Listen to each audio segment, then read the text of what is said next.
Okay. Um, well, the reason that we decided to make a film about the links between the old college here in Lampeter and St. Vincent is very simple. One of the founders of the college here, which was set up in 1822, actually was a slave owner on the island of St. Vincent. And Yeah. as we were coming up to the 200th anniversary of the founding of the college, in other words, in 2022, I and a number of other colleagues on the staff here were determined that the um, the story of Thomas Phillips, who was a slave owner at Camden Park on the island of St. Vincent, that story should not be lost, and buried under a heap of fireworks and flags and bunting and all the rest of it, right? So we deliberately set out to emphasize that there was a link between the old college here, as you would expect with any old institution in Britain from those days. There was a colonial and a slavery link. And it was my bright idea to reach out and find a Vincentian filmmaker. I sent an email to Akley all those years ago, 4 years ago. We got in contact and then we spoke online. And the thing I said to Akley was, we want Vincentian voices to be heard during the 200th anniversary celebrations. And could you make us a film, please, Akley, telling us what we need to know, right? So it was definitely going to be a Vincentian input, a Vincentian angle, led by Vincentian voices as part of that. And I'm delighted with the way it worked out. So from that point onwards, really, all the stuff about the visual images, the selection, the balance, and all that, those were editorial decisions made by my good friend and colleague, Mr. Akley Olton. Thank you, Yeah. sir. Yeah, actually, one of the interesting things was how you could make balance between the historical facts and the storytelling that, you had in this. Could you please tell me, how you did decide that, how you make a balance between these two? Well, the intention of the film initially or essentially was to educate Vincentians about these facts that Andy had shared with me. I had grown up in St. Vincent, went to, I guess, the premier education institutions, and I'd never heard this story or anything that sort of like explained, so this aspect of our origins. So it was brand new information for the people in St. Vincent, like fresh information. And I felt it was important to present it in a way that would be easily consumable by anyone, whether it's a young child or an adult. And I also, as a filmmaker, I try to focus on self-expression, like the emotionality of things. I think Yeah. that's important when it comes to sharing data, because you invoke feelings and sensations deep inside of people. And again, as a Vincentian as well, who grew up here, my own ancestry has always been sort of like a mystery to me, and it's a thing for most Vincentians.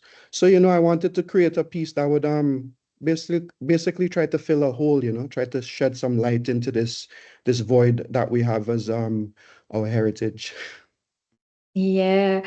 Actually, I've got another question. I want to know that in the search for making and production of this movie, did you encounter any specific or surprising archival discovery that is affect on the way that you wanted to manage this movie or the Actually, yes. content that you are, created or used for the movie? Yes.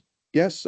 After Andy shared that information with me, we collaborated with Dr. Adrian Fraser, who is one of our premier historians here in St. Vincent. Just to give you context, when he did his PhD, it was 1988, which was the year I was born. So he's like a giant, he's like a giant of a person. And he's done lots of research on St. Vincent. He writes weekly in the newspaper. And, he's a person who's always sharing what he finds. And to go on a journey around the island with him was an eye-opener because there were so many things that were like right in front of me all my life again that I didn't know. I didn't know why it was significant or even why it was there or what it was used for. And in some of the images you see like furnaces and remnants of colonial structures that are sort of like across the island. And yeah, we don't really know what they are, to be honest. Like we know that there's things from slavery days, but we don't know the details or the story around it. And yeah, I guess I found some things that were hidden. There were, in some cases there were remnants of factories that had become foundations in people's homes. And nowadays people are just looking for land to create a life to live, which is also reminiscent of what happened back then. So, nowadays you don't really choose where you get a piece of land, and sometimes what you discover on it carries these deep stories. And I feel like that's the journey I went on. Yeah, Mhm. and how do you hope that the film contributes to the broader understandings of the Caribbean history and the legacy of the slavery, both, locally and internationally? What kind of feedback you are expecting that you are getting from your audience? I really don't have any expectations of feedback. I sit and I welcome what people say and what people share and what it invokes. Um, I would emphasize again that the main purpose for me was to educate the people of my country, my community, because it was brand new information for me. So, like people didn't know about Thomas Phillips. They didn't know that the I guess the reparations that was paid to planters from Camden Park Estates built or helped to build this university in Wales that's 200 years old. There's a lot of if you want to say parallels when it comes to like focusing on what Wales turned out to be and what St. Vincent is. And when you kind of like look at a part of the United Kingdom that has always been at odds with the United Kingdom, it kind of gives you a kind of solidarity, and you kind of come to terms with the fact that it's not really it's not really race that separates people. It's really like what you focus on is what you value, like what you Yeah. deem as important. And yeah, I think if anything, that's the message that I think the film shares universally, because when I went to Wales and we had the screening, like it was really like em emotional, or even like moving to sit in the audience and to see the reaction, of the people in this community about my island, which is miles away on the other side of the ocean. And what I found in the experience is people who are trying to forge a new world where we could get past a lot of these things that still sort of like that we carry around like trauma in a kind of a way. And I'm really like grateful to be a part of a process that is essentially about healing. Mm. But Yeah. Yep. I don't want to lead the conversation, but I'm feeling a kind of a way that I haven't heard the comments from Robyn. Robyn, you're from St. Vincent as well, right? Yeah, yeah. Just to not make it about us, like one of the things that's really important for me is like empowering the future generations, and I know it is for Andy as well.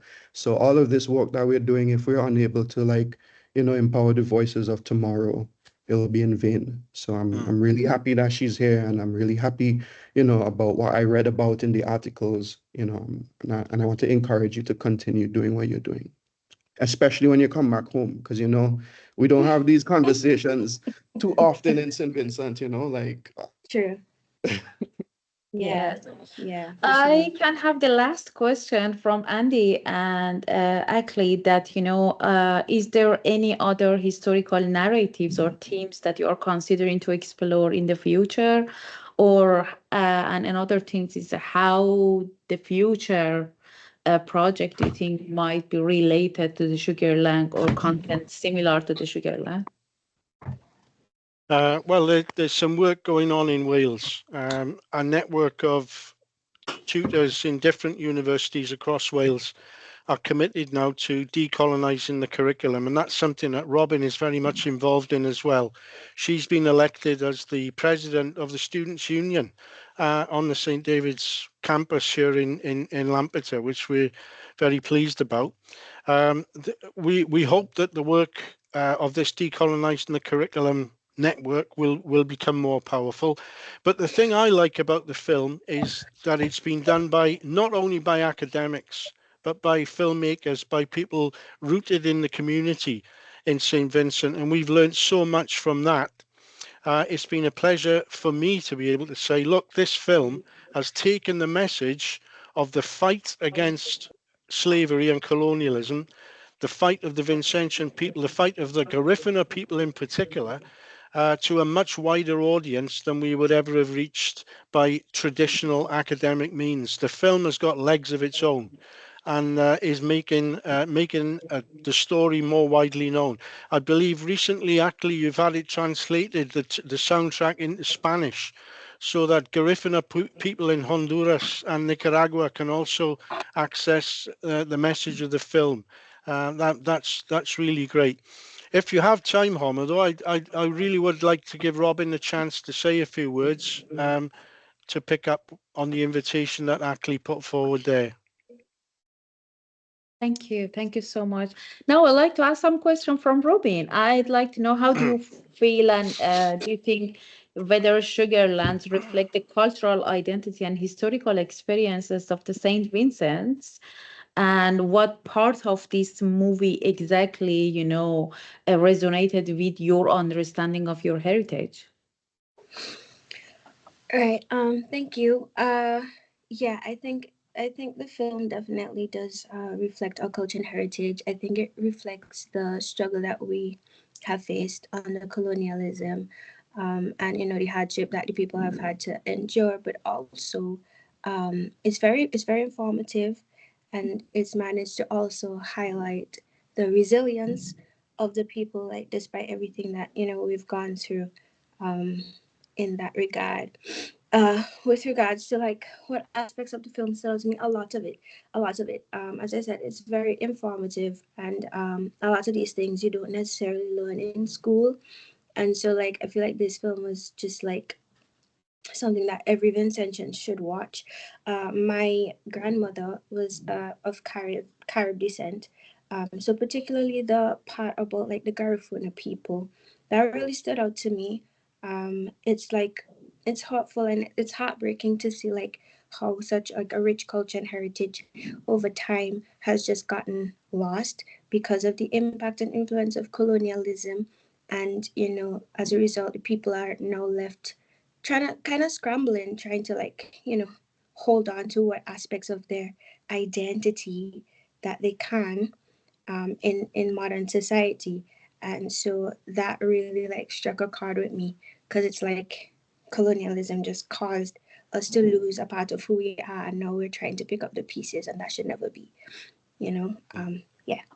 Yeah, actually you answered, but I just want you clarify. Do you think what thought you can have after watching this movie about, ongoing impact of the colonial history on the present day of Saint Vincent and Grenadines? Yes. Yeah, please. Sorry. Yeah, well, yeah, I believe it's still